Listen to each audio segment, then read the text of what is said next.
ماں یہ مقتل میں رو کے کہتی تھی،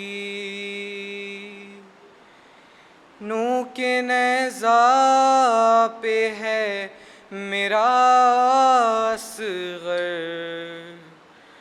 ماں یہ مقتل میں رو کے کہتی تھی،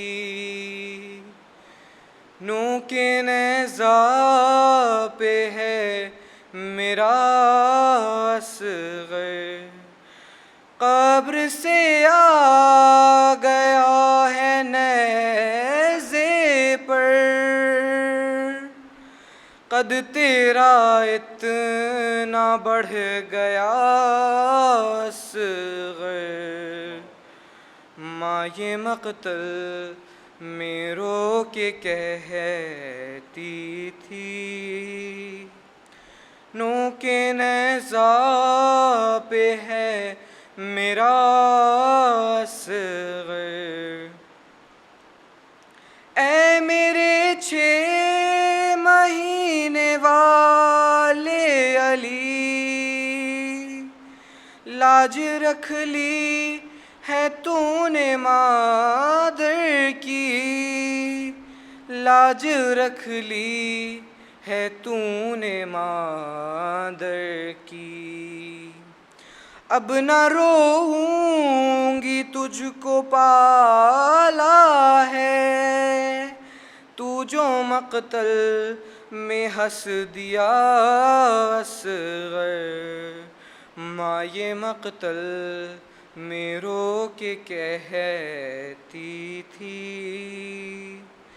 نو کے نیزہ پہ ہے میرا اصغر۔ اپنی آنکھوں سے میں لگاتی انہیں تیرے قدموں کے جو نشان ہوتے، تیرے قدموں کے جو نشان ہوتے۔ ماں کو ارمان رہ گیا دل میں،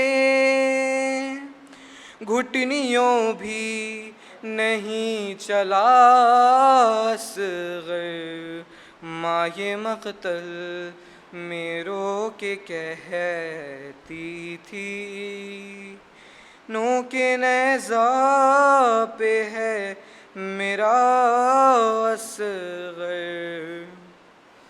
تو بس 6 مہینے والا تھا، اس کا اکبر جوان بیٹا تھا، اس کا اکبر جوان بیٹا تھا۔ سامنے میں نے لیلا کے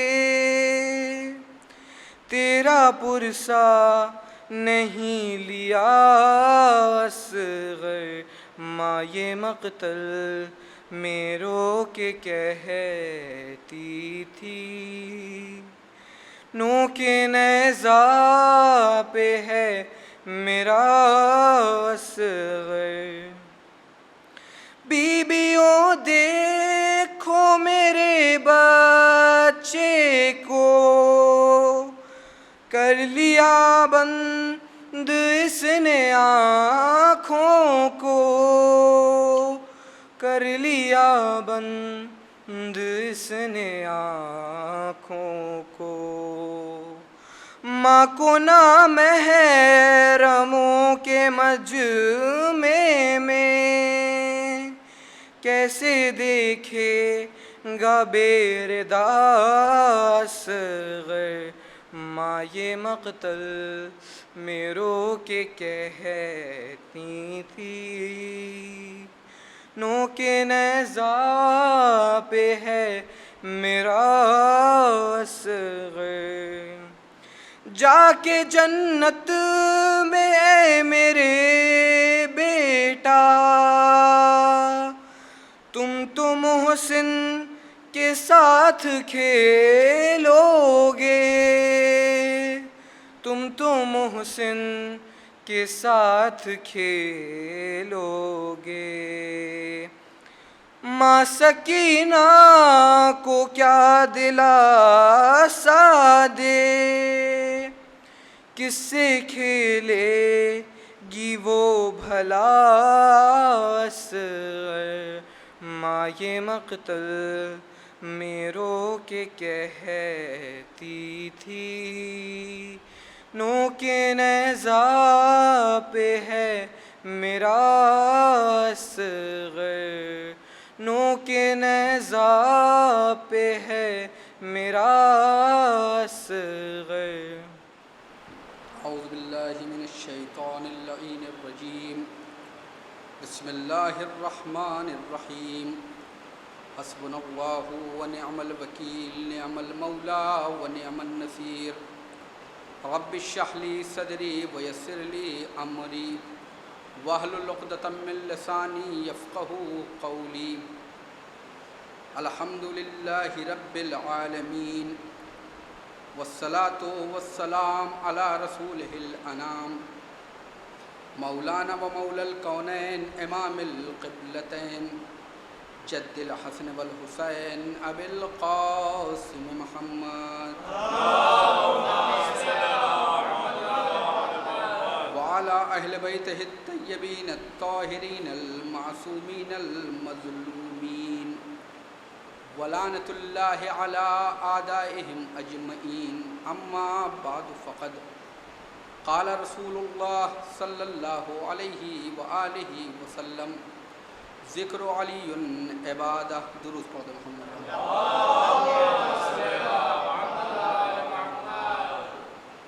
بزرگان مذہب و ملت، برادران ایمانی،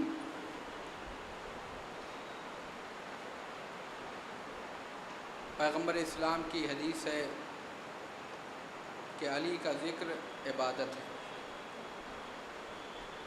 اور اسی حدیث شریف کی روشنی میں امام حسین علیہ السلام کی زبانی فضائل امیر المومنین علی علیہ السلام۔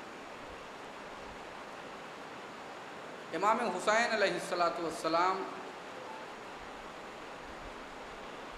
کیونکہ کوئی بھی کسی کے بارے میں اتنا ہی بتا سکتا ہے جتنا وہ جانتا ہو۔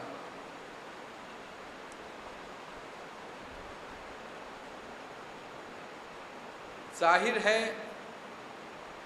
کہ امیر المومنین کے فضائل اور امیر المومنین کی عظمتوں تک کسی بشر کا دائرہ فکر پرواز نہیں کر سکتا ہے۔ خود خطبہ شقشقیہ میں فرمایا حضرت نے کہ ینحدر عنی السیل ولا یرقی الی الطیر، کہ ہمارے زیر سایہ علم کا سیلاب ہے، اور اس کے بعد فرمایا ولا یرقی الی الطیر، اور کوئی بھی کسی کا بھی طائر فکر ہم تک پرواز نہیں کر سکتا۔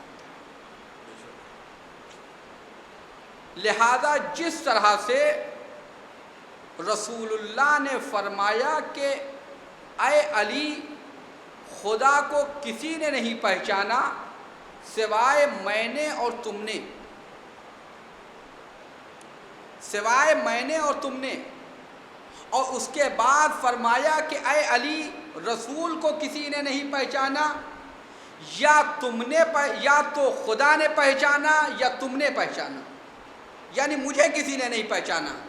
یعنی معرفت رسول کے لیے، عظمت رسول کے لیے کم از کم جو چیز لازم ہے وہ یہ ہے کہ ادراک رسالت کے لیے، حقیقت محمدیہ تک پہنچنے کے لیے جو چیز لازم ہے اسے کہتے ہیں فہم علوی۔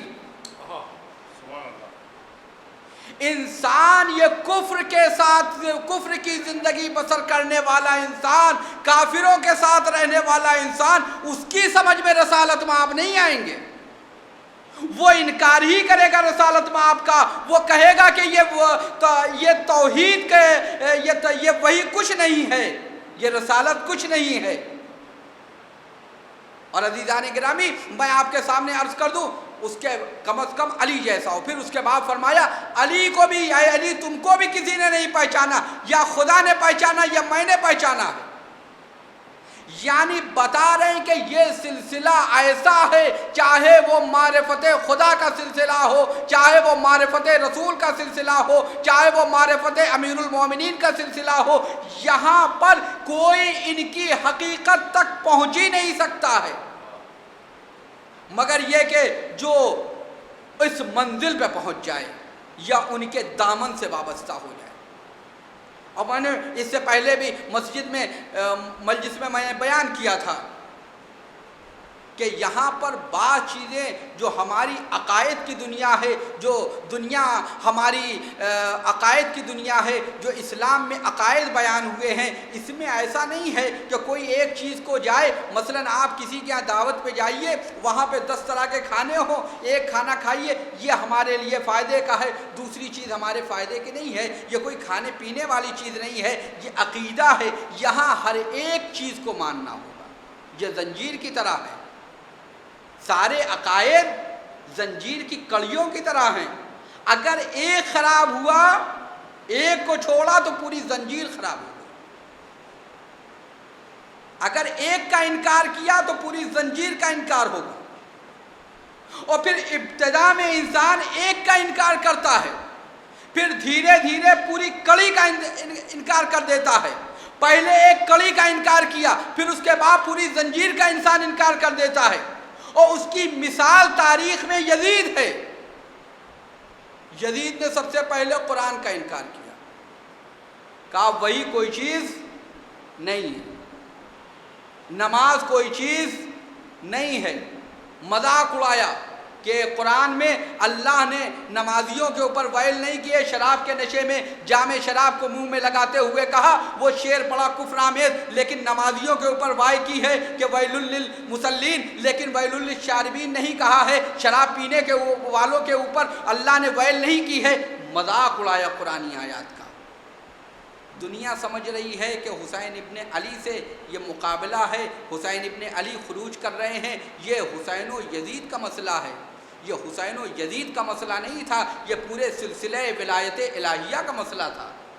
پہلے اس نے قرآن کا انکار کیا، پھر اہل بیت کا انکار کیا، پھر اس کے بعد اس نے رسالت کا بھی انکار کر دیا، کہنے لگا کہ وہی کوئی چیز نہیں ہے، یہ تو بنی ہاشم کا ڈھونگ ہے۔ اور اس کے بعد آخر میں اس نے خدا کا بھی انکار کر دیا۔ یزید کی 3 سالہ حکومت ہے، اور 3 سالہ حکومت میں پہلے سال اس نے امام حسین کو قتل کیا، یعنی امامت کا مخالف ہوا۔ دوسرے سال اس نے مدینے پہ حملہ کیا، مسجد النبوی میں گھوڑے بندھوا دیے، یعنی رسالت کا انکار کیا۔ تیسرے سال اس نے خانہ کعبہ پہ منجنیق سے حملہ کروا دیا، یعنی توحید پہ حملہ کر دیا۔ یہ بتا رہا ہے کہ دیکھو یہ سلسلہ ہے، جس طرح سے ہدایت کے سلسلے میں ہے کہ جب تک امامت کو نہیں مانو گے تب تک تمہارا عقیدہ توحید صحیح نہیں ہوگا۔ اسی طریقے سے اگر تم نے امامت کی توہین کی ہے، گویا تم نے عقیدہ توحید کی توہین کی ہے، عقیدہ توحید کی توہین کی ہے۔ اور یہ انسان کے لیے واقعی واضح ہونا چاہیے، انسان کے لیے۔ چاہے وہ امام یزید نے کیا خط لکھا حاکم مدینہ کو، یزید نے لکھا خط کہ حسین ابن علی سے بیعت لو، اور اگر وہ بیعت نہ کریں تو ان کا سر بھیج دینا۔ یزید نے حسین کو ایک شخص میں سمجھا، یزید نے حسین کو ایک شخص میں سمجھا، ایک فرد میں سمجھا۔ اس نے سوچا کہ ہماری ساری مشکل حسین ہے، ہمارے ہر باطل کے سامنے کوئی ڈٹ کے آئے گا تو وہ حسین ہے، لہذا اگر حسین کو ختم کر دیں گے تو ہماری تمام مشکلات آسان ہو جائیں گی۔ امام حسین علیہ السلام نے اس کا جواب دیا۔ امام حسین علیہ السلام نے، سوال تھا اس کا شخص کا کہ اگر حسین بیعت نہ کرے تو انہیں قتل کر دینا، لیکن امام حسین علیہ السلام نے جو جواب دیا ہے وہ شخص کا جواب نہیں دیا بلکہ شخصیت کا جواب دیا ہے۔ امام حسین علیہ السلام نے شخصیت کا جواب دیا ہے، امام حسین علیہ السلام نے کیریکٹر کا جواب دیا ہے۔ امام حسین علیہ السلام نے یہ نہیں کہا کہ حسین یزید کی بیعت نہیں کرے گا، بلکہ کہا مثلی لا یبایع مثلا، میرے جیسا اس جیسے کی بیعت نہیں کرے گا، یعنی حسین جیسا یزید جیسے کی بیعت نہیں کرے گا، یعنی حسینیت کبھی یزیدیت کے سامنے سر تسلیم خم نہیں ہوگی۔ مطلب یہ ہے نہ کبھی ماضی میں حسینیت یزید کے سامنے سر تسلیم خم ہوئی، نہ حال میں حسینیت کبھی یزیدیت کے سامنے سر تسلیم خم ہوگی، مستقبل میں کبھی حسینیت یزیدیت کے سامنے سر تسلیم خم ہوگی۔ یا کیریکٹر کا مسئلہ ہے، وہ یزید سمجھ رہا تھا حسین کو قتل کر دیں گے تو سارے مسائل آسان ہو جائیں گے۔ دیکھیے جو انسان اگر اپنے عمل پہ کوئی پچھتا رہا ہے، آپ یہاں مجلس میں آئے ہیں اور بعد میں کبھی کوئی یہ نہیں کہا کہ میں کیوں چلا گیا مجلس میں، نہیں جانا چاہیے تھا۔ مسجد میں کوئی آیا، یہ تو کہنے والے ہوں گے کہ ارے آج دیر ہو گئی، میں نے نماز نہیں پڑھی، مجھے پڑھ لینی چاہیے تھی وقت پہ۔ لیکن جس نے نماز پڑھ لی ہو وقت پہ، وہ یہ نہیں کہے گا، وہ نہیں پچھتائے گا۔ آپ نے ملاحظہ فرمایا، جو اپنے کام میں محکم ہوتا ہے، جو حق پہ ہوتا ہے، جو انصاف پہ ہوتا ہے، جو نیکی کے اوپر ہوتا ہے، وہ کبھی پچھتاتا نہیں۔ تاریخ کربلا اٹھا کے دیکھ لیجئے، کربلا کی تاریخ میں شرمندگی کس کی جانب ہے؟ حسین کی جانب ہے یا یزید کی جانب ہے؟ شہدائے کربلا شہید ہوئے، اسیران کربلا کی منزل آئی، تمام مصائب جھیل رہے ہیں، لیکن کہیں پہ شرمندگی نہیں ہے، یعنی مظلوم اپنے ظلم پہ ظلم سہے جا رہے ہیں، لیکن ہر جگہ ثابت قدم ہے، لیکن ظالم ظلم کر کے شرمندہ ہے۔ یعنی وہ یہ سمجھ رہا تھا کہ ہم نے حسین کو قتل کر دیا، لہذا حسین ہماری مشکل آسان ہو جائے گی، لیکن وہ یہ بھول گیا تھا مسئلہ حسین ایک شخص کا مسئلہ نہیں ہے، بلکہ یہ شخصیت کا مسئلہ ہے، یہ مسئلہ کیریکٹر کا مسئلہ ہے، یہ مسئلہ یہ سلسلہ ایک پورا سلسلہ ہے، ہدایت کا سلسلہ ہے، یہ ولایت کا سلسلہ ہے، یہ امامت کا سلسلہ ہے، یہ ختم ہونے والا نہیں ہے۔ اور امام حسین علیہ السلام نے یہی کام کیا۔ جب کربلا سے پہلے امام حسین علیہ السلام نے اس کو واضح کیا ہے اور تمام چیزوں کو واضح کیا۔ جو چیز میں نے کل آپ کے سامنے بیان کی تھی خطبہ منع کے سلسلے میں، جو امیر المومنین کے فضائل بیان کیے ہیں، اس میں سے پہلی فضیلت بیان کی تھی کہ رسول اللہ کے بھائی ہیں۔ دوسری فضیلت بیان کی ہے حدیث سد الابواب ہے، جسے کہتے ہیں سد الابواب۔ امام حسین علیہ السلام نے جتنے لوگ حاضر تھے ان سے کہا خدا کی قسم دیتا ہوں تمہیں، میں جو یہ کہہ رہا ہوں اگر یہ سچ ہے تو تم لوگ تصدیق کرنا، اور صرف تصدیق نہ کرنا بلکہ اپنے علاقوں میں جا کے اسے بیان بھی کرنا۔ حاضرین غائبین کو بتائیں گے، کہا یہ بتاؤ کہ رسول اللہ نے تمام لوگوں کے گھر کے دروازے مسجد میں جو کھلتے تھے سب کے بند کروا دیے، سوائے امیر المومنین علی ابن ابی طالب کے دروازے۔